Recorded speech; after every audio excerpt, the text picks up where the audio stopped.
পবিত্র কোরআন ও হাদিস থেকে মূল্যবান বয়ান পেশ করবেন হযরত মাওলানা মুস্তাফা বিন নাসির, হযরত মাওলানা মোহাম্মদ মুস্তাফা বিন নাসির। আমি মুহতারামকে কোরআন ও হাদিস থেকে মূল্যবান বয়ান পেশ করার জন্য বিশেষভাবে অনুরোধ করছি। বসো বাবা, কুলজার বাবারা বসো তো সামনে। আসসালামু আলাইকুম ওয়া রাহমাতুল্লাহি ওয়া বারাকাতুহু। যুবক ভাইরা বসে পড়ি। বসো বসো বসো। নাহমাদুহু ওয়া নুসাল্লি আলা রাসূলিল কারীম। আম্মা বা'দু ফাআউযু বিল্লাহি মিনাশ শাইতানির রাজীম। বিসমিল্লাহির রাহমানির রহিম।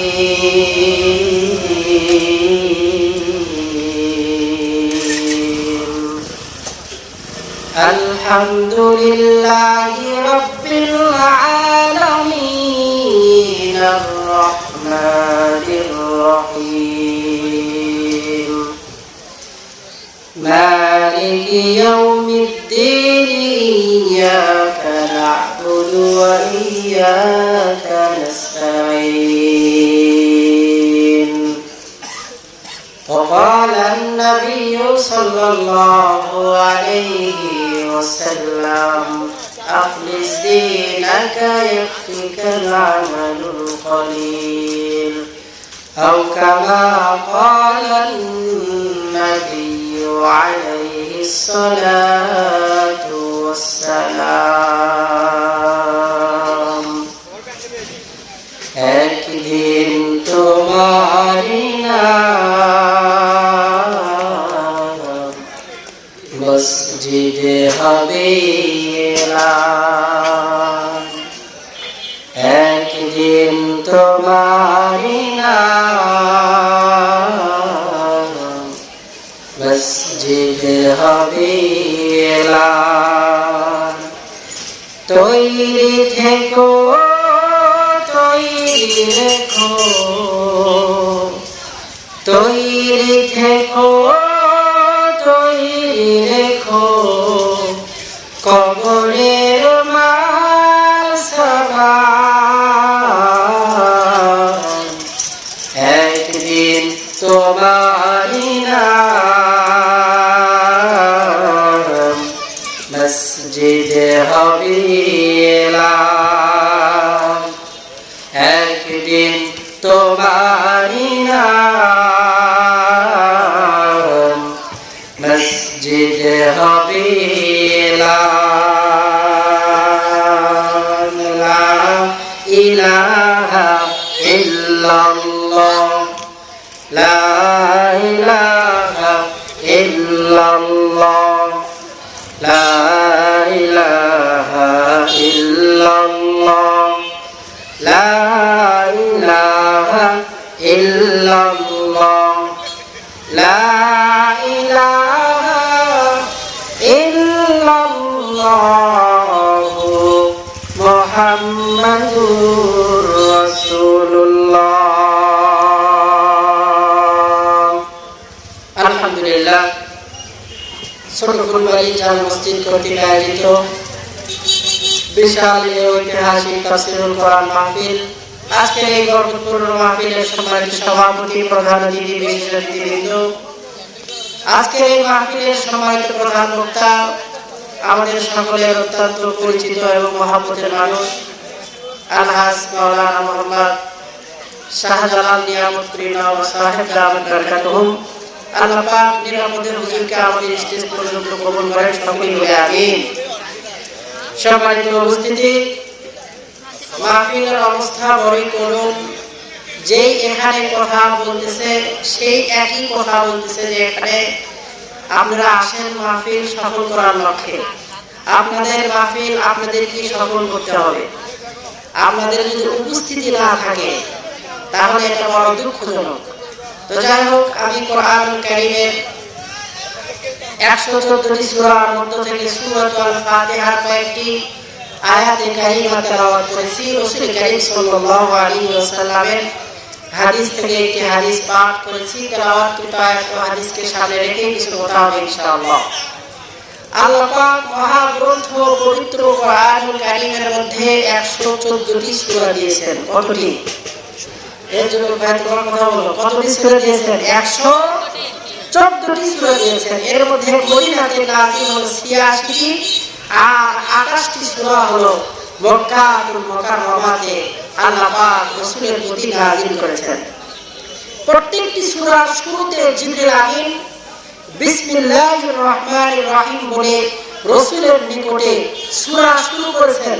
শুধুমাত্র একটি সূরা সূরাতুল তাওবার শুরুতে বিসমিল্লাহ নেই, কারণ জিবরিল আমিন এই সূরার শুরুতে রাসূলের নিকটে এসে বিসমিল্লাহ বলেন নাই, বিধায় এই সূরার শুরুতে বিসমিল্লাহ নেই। কিন্তু সূরা নহলের মধ্যে আল্লাহ তাআলা দুইটা বিসমিল্লাহ রেখেছেন। কেন? সুলাইমান আলাইহিস সালাম রানী বিলকিসের কাছে যখন চিঠি পাঠিয়েছিলেন, তখন চিঠির শুরুতে বিসমিল্লাহির রহমানির রহিম লিখে শুরু করেছিলেন। এজন্য একটি সূরার শুরুতে বিসমিল্লাহ না থাকলেও পবিত্র কোরআনুল কারীমের মধ্যে 114টি বিসমিল্লাহ আছে। কথা বলে ঠিক কিনা? কারণ সূরা নহলের মধ্যে 2টি বিসমিল্লাহ আর সূরা তাওবার মধ্যে নেই। তো 2 আর যেখানে নেই এখানে মিলিয়ে দিলে 114টি হয়ে যায়। এই বিসমিল্লাহর ফজিলত আল্লাহ রাব্বুল আলামিন মানুষকে দুনিয়াতে পাঠিয়েছেন তার ইবাদত করার জন্য। যদি মানুষের ইবাদত হয় ভালো, তাহলে সেই মানুষ তো আল্লাহ পাকের চির সুখ শান্তির ঠিকানা জান্নাতে চলে গেল। আর যে ব্যক্তির জিন্দেগির মধ্যে আমল নামার মধ্যে আমল নেই, ইবাদত নেই, নেকের কাজ নেই, ওই ব্যক্তি আল্লাহ পাকের বানানো বহুবিধ গজবের জাহান্নামের ভিতরে সেই ব্যক্তি নিমজ্জিত হয়ে গেল। আল্লাহর নবী বিশ্ব নবী জনাবে মুহাম্মদ মুস্তাফা সাল্লাল্লাহু আলাইহি ওয়াসাল্লাম হাদিসে মুবারাকার মধ্যে বর্ণনা করেন, যে ব্যক্তি সকাল সন্ধ্যা বিসমিল্লাহর আমল করতে পারবে, আল্লাহ রাব্বুল আলামিন জাহান্নামের ভিতরে 19টা ফেরেশতা রেখেছেন, গজবের ফেরেশতা। বান্দার নেক আমল যদি খারাপ হয়, তাহলে বান্দাকে আল্লাহ তাআলা ওই জাহান্নামের ভিতরে ফেলিয়ে দিবে। আর কোন ব্যক্তি যদি জাহান্নামে গিয়েছে কিন্তু দুনিয়াতে বিসমিল্লাহর আমল অনবরত ডেইলি প্রতিদিন করেছে, তো আল্লাহ রাব্বুল আলামিন বিসমিল্লাহর ভিতরে 19টা হরফ রেখেছেন। যেই ব্যক্তি দিনে একবার হলেও বিসমিল্লাহ পাঠ করেছে বা করবে, আল্লাহ রাব্বুল আলামিন জাহান্নামের 19 জন গজবের ফেরেশতার হাত থেকে ব্যক্তিকে আল্লাহ তাআলা নিরাপদে রাখবে। ওই 19 জন ফেরেশতার এমন অবস্থা, ওই গজবের ফেরেশতাগুলো কারো শুনে না, ওই গজবের ফেরেশতাগুলো চোখেও দেখে না।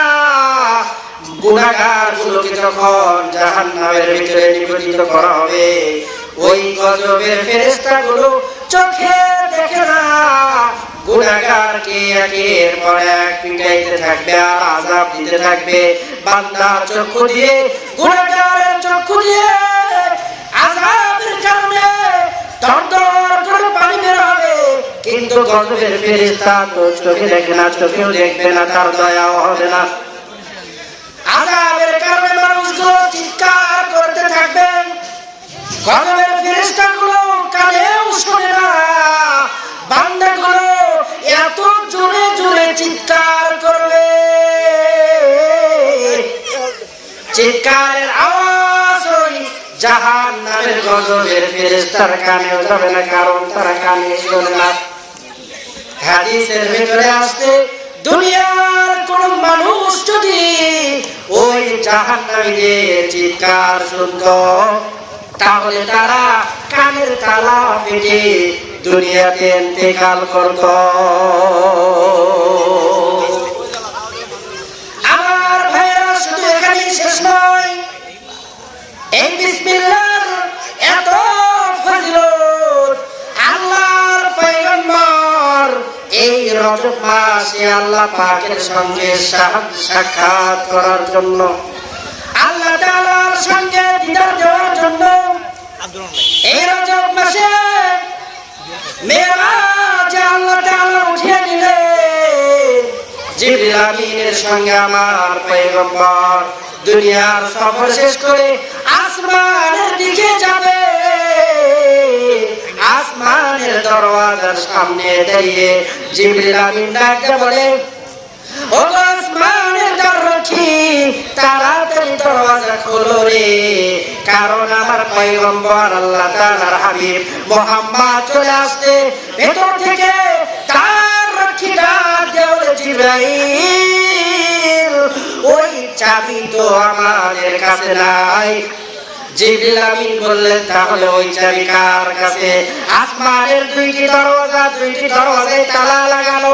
ভেতর থেকে তার রক্ষী ডাক দিয়ে বলে, জিবরাইল ভাই, এই চাবি তো জনাবে মুহাম্মদ মুস্তাফা আখির জামানার নবী ছাড়া, আর আখির জামানার নবীর উম্মত ছাড়া কোন ফেরেশতার কাছেও নাই, কোন নবীর কাছেও নাই, আর কোন উম্মতের কাছেও নাই। জিবরিল আমিন ডাকতে বললেন, ও আল্লাহর হাবিব, এই চাবি তো আপনার কাছে। আল্লাহর হাবিব হাত এরকম করে হাত পাঠাইলেন আর বললেন, জিবরাইল তাকিয়ে দেখো, আমার হাতের ভিতরে কোনো চাবি নাই। ভেতর থেকে আওয়াজ আসে, ও গো জিবরাইল, মুহাম্মাদের হাতে চাবি নাই, কিন্তু মুহাম্মাদের মুখে বিসমিল্লাহ আছে রে। বিসমিল্লাহ বলে চাবিতে হাত দেওয়ার সঙ্গে সঙ্গে আমার আল্লাহ তাআলা আসমানের দুইটি দরওয়াজাকে ওপেন করে দিবেন। আমার আপনার নবী জনাবে মুহাম্মদ মুস্তাফা এবার ওই আসমানের দরওয়াজার তালাতে বিসমিল্লাহির রহমানির রহিম বলে হাত দেওয়ার সঙ্গে সঙ্গে আসমানের দুইটি দরওয়াজা খুলে গেল। জোরে বলেন সুবহানাল্লাহ। বিসমিল্লাহর দাম আছে? কথা বলেন, বিসমিল্লাহর দাম আছে? আল্লাহর হাবিব জিবরিল আমিনকে বললেন, জিবরাইল, দুইটি দরওয়াজা দেখি, দুইটি দরওয়াজার কারণ কি, দুইটি দরওয়াজার কাজ কি? জিবরিল আমিন বললেন, ও আল্লাহর হাবিব, আল্লাহ তাআলা এক দরওয়াজা দিয়ে মানুষের রিজিকের ফয়সালা করেন, আর এক দরওয়াজা দিয়ে আল্লাহ রাব্বুল আলামিন মানুষের নেক আমল সহ দোয়া দরুদ আল্লাহ পাকের আসমানে উঠিয়ে নেয়। আল্লাহর পয়গম্বর সাত আসমান ভেদ করে চলে গেলেন সিদরাতুল মুনতাহায় যাওয়ার পরে ভিন্ন একটা ফেরেশতার আগমন। ওগো আল্লাহর হাবিব, আপনার মন তো বড় খারাপ, কারণ মক্কার মানুষগুলো আপনার মক্কায় থাকতে দেয় নাই। ওই মক্কা আপনার জন্মভূমি। কাফের বেঈমানের অত্যাচারে নবী আমার নিজের জন্মভূমি মক্কা ছেড়ে মদিনার জমিনে চলে আসতে, কথা বলেন ঠিক কিনা? আল্লাহর হাবিবকে ডাকতে বলল, আল্লাহর হাবিব, আল্লাহ তাআলা আপনাকে এখানে ডেকেছেন, শুধুই এমনিতেই ডাকেন নাই, আল্লাহ তাআলার সঙ্গে দিদার দেওয়ার জন্যই ডাকেন নাই গো নবী। আল্লাহ তাআলার সমস্ত নিদর্শনগুলো, জান্নাত আপনি ঘুরে ঘুরে দেখবেন, জাহান্নাম আপনি ঘুরে ঘুরে দেখবেন গো নবী। আল্লাহ তাআলা আরো দেখবেন, লৌহ কুরসি কলম সব ঘুরিয়া ফিরিয়া আপনি দেখবেন গো নবী। ও আল্লাহর নবী, আপনি আমি ফেরেশতার ডানার উপরে ভর করে, আমার ডানার উপরে ভর করে দাঁড়িয়ে থাকেন। আল্লাহর হাবিব এবার নতুন ফেরেশতার ডানার উপরে ভর করার সঙ্গে সঙ্গে ফেরেশতা আল্লাহর হাবিব মুহাম্মদকে নিয়ে বহুতর মঞ্জিল পেরিয়ে বিশাল বড় একটা গাছের নিচে ল্যান্ড করলেন, থামাইলেন। আল্লাহর হাবিব ডাকতে বলল, ও গো ফেরেশতা, আমাকে এখানে নিয়ে আসলে কেন, কারণটা কি? আল্লাহর হাবিবকে বলা হলো, ও গো আল্লাহর নবী, আপনি ওই গাছের মাথার উপরে তাকিয়ে দেখেন, ছোট্ট একটি গম্বুজ, সাদা গম্বুজ দেখা যায় গো নবী। আমি ফেরেশতা আপনাকে ওই গম্বুজের ভেতরে নিয়ে যাব, সেখানে আল্লাহ তাআলার কিছু কুদরতের নিদর্শন আছে, আপনি ঘুরিয়ে ঘুরিয়ে দেখবেন। ঘুরিয়ে দেখার পরে আপনার অন্তরের ভিতরে বড় প্রশান্তি জাগবে গো নবী। কারণ আমার মায়ের নবীর অন্তরের মধ্যে বড় ব্যথা। আল্লাহর হাবিব দিনের দাওয়াত দেয়, রাসূলের মেয়ে আল্লাহর হাবিবের বাসায় চলে আসছে। আল্লাহর হাবিব এশারের নামাজের পর বাড়িতে গিয়েছে, যাওয়ার পরে দেখে মেয়েগুলো বাসায় এসে হাজির। ও মেয়ে, তুমি বাসায় কেন? বাবা, আপনার জামাই বলেছে আপনি যদি এক কালেমার দাওয়াত দেওয়া বন্ধ করেন, এক আল্লাহর দিকে মানুষকে ডাকা বন্ধ করেন, তাহলে আপনার বিটির ভাত আপনার জামাইয়ের বাড়িতে হবে, না হলে আমাদের ভাত আপনার জামাইয়ের বাড়িতে আর হবে না। আল্লাহর পয়গম্বরের অন্তরের ভিতরে বড় ব্যথা। আল্লাহর হাবিবকে ডাক দিয়ে বলল, ফেরেশতা, আপনি আল্লাহ পাকের কুদরতগুলো ঘুরিয়ে ঘুরিয়ে দেখেন। আল্লাহর হাবিব এবার ওই গম্বুজের দরওয়াজার কিনারায় গিয়ে দাঁড়ালেন, সেখানেও একই কায়দায় তালা মারা। আল্লাহর হাবিব বিসমিল্লাহ বলে হাত দেওয়ার সঙ্গে সঙ্গে তালাটা খুলে গেল। আল্লাহর হাবিব গম্বুজের ভেতরে গেলেন। এবার ফেরেশতা ডাক দিয়ে বলল, আল্লাহর নবী, আল্লাহ তাআলা জান্নাতের ভিতরে মানুষকে 4টি নহর দিবেন, মানুষকে স্বচ্ছ পানি পান করাবেন, মানুষকে দুধ পান করাবেন, মানুষকে শরাব পান করাবেন, মানুষকে মধু পান করাবেন। ও আল্লাহর হাবিব, আপনি ঘুরিয়ে ফিরিয়ে দেখেন, আল্লাহ তাআলা এই গম্বুজের ভিতরে 4টি নহরের ব্যবস্থা করেছে। আল্লাহর হাবিব গম্বুজ এত বড় এরিয়া, আল্লাহর হাবিব ফেরেশতার ডানার উপরে ভর করে ঘুরতেছে। আল্লাহর হাবিব এক করুণারে তাকিয়ে দেখে রে, বিসমিল্লাহর বা থেকে আল্লাহ রাব্বুল আলামিন স্বচ্ছ পানির নহর উম্মতের জন্য জারি করে দিয়েছে। সুবহানাল্লাহ বলে, বিসমিল্লাহর বা থেকে আল্লাহ তাআলা পানির নহর জারি করে দিয়েছে। আল্লাহর হাবিব এবার ফেরেশতার ডানার উপরে ভর করে চলে গেলেন। গম্বুজের ভিতরে ঢুকতেছে, এটা জান্নাত না জাহান্নাম না, 7 আসমানের লৌহে মাহফুজ না, ভিন্ন একটা জায়গায় আল্লাহর হাবিবকে নিয়ে যাইতেছেন ঘোরার জন্য, বিনোদন দেওয়ার জন্য। আল্লাহর হাবিব দ্বিতীয় করুণারে তাকিয়ে দেখে, আল্লাহ শব্দের নাম থেকে আমার আল্লাহ রাব্বুল আলামিন জান্নাতীদের জন্য দুধের নহরকে আল্লাহ তাআলা জারি করে দিয়েছে। সুবহানাল্লাহ। আল্লাহর হাবিব আমার তৃতীয় করুণায় গেলেন, যাওয়ার পরে তাকিয়ে দেখে আল্লাহ রাব্বুল আলামিন রহমান শব্দের মিম থেকে জান্নাতীদের জন্য আমার আল্লাহ রাব্বুল আলামিন শরাবের নহরকে জারি করে দিয়েছে। আল্লাহ হাবিব করতেছেন, ফেরেশতার ডানায় ভর করে চতুর্থ করুণায় গেলেন। চতুর্থ করুণায় যাওয়ার পর দেখে আল্লাহ রাব্বুল আলামিন রহিম শব্দের মিম থেকে জান্নাতীদের জন্য আল্লাহ রাব্বুল আলামিন মধুর নহরকে জারি করিয়ে দিয়েছেন। সুবহানাল্লাহ বলেন।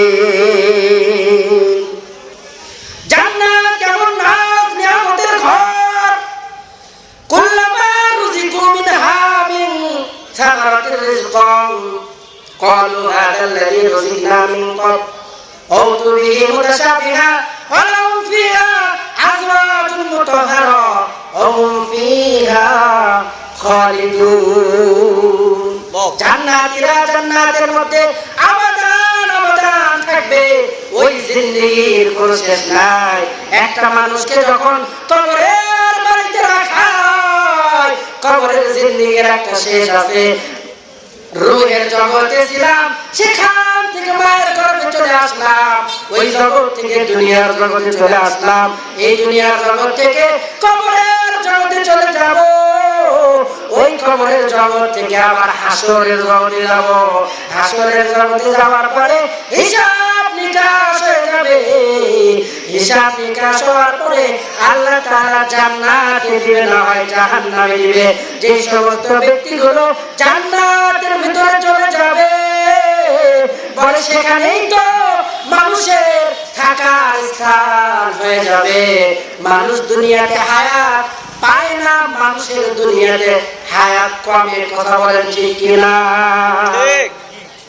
দুনিয়াতে আমরা হায়াত পাই, দুনিয়াতে কিন্তু আমরা হায়াত পাই না, দুনিয়াতে সবাই পায়। হায়াত কাকে বলা হয় জানেন?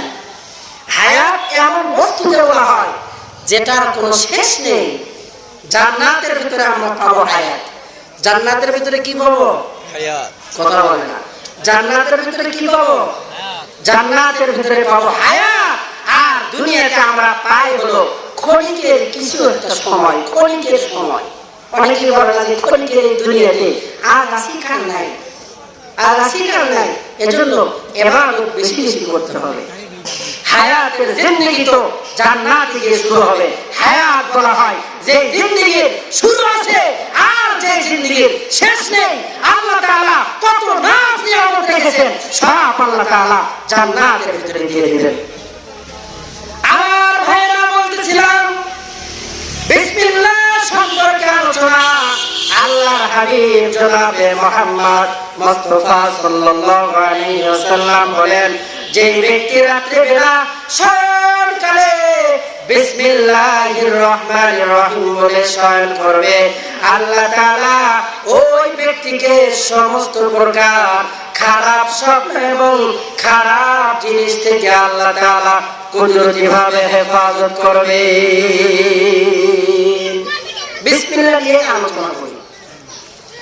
আল্লাহর হাবিব বলেন, কোন ব্যক্তি যখন বাড়ির গেটে বিসমিল্লাহ বলিয়া বাড়ির গেটে পাটা লাগায়, শয়তান তার সাথী সঙ্গীদের বলে, আরে তাড়াতাড়ি এখান থেকে দূর হয়ে যাও, কারণ আল্লাহর বান্দা বিসমিল্লাহ বলছে, এখানে ঢোকার মতো আর আমাদের কোনো শক্তি নাই।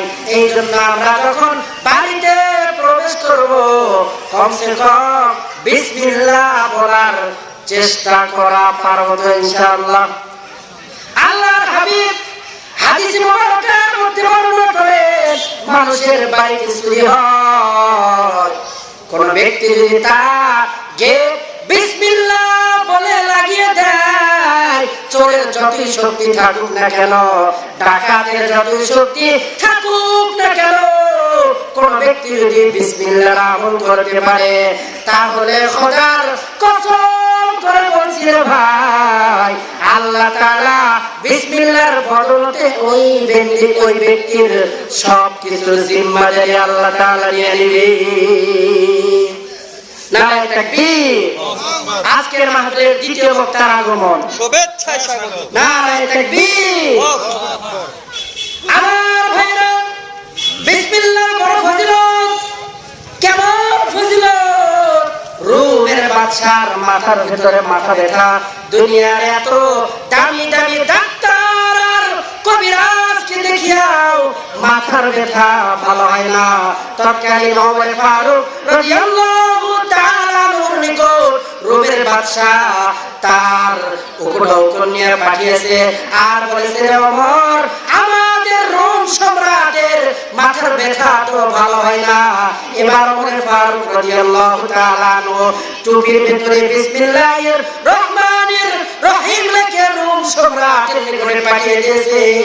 রোম সম্রাটের মাথা ব্যথা এমন তীব্র মাথার ব্যথা, শুধু চিৎকার করে, দরবারের মানুষগুলো সহ্য করতে পারে না। ওমর ফারুক রাদিয়াল্লাহু তাআলা আনহু মাথার জন্য টুপি পাঠিয়েছে।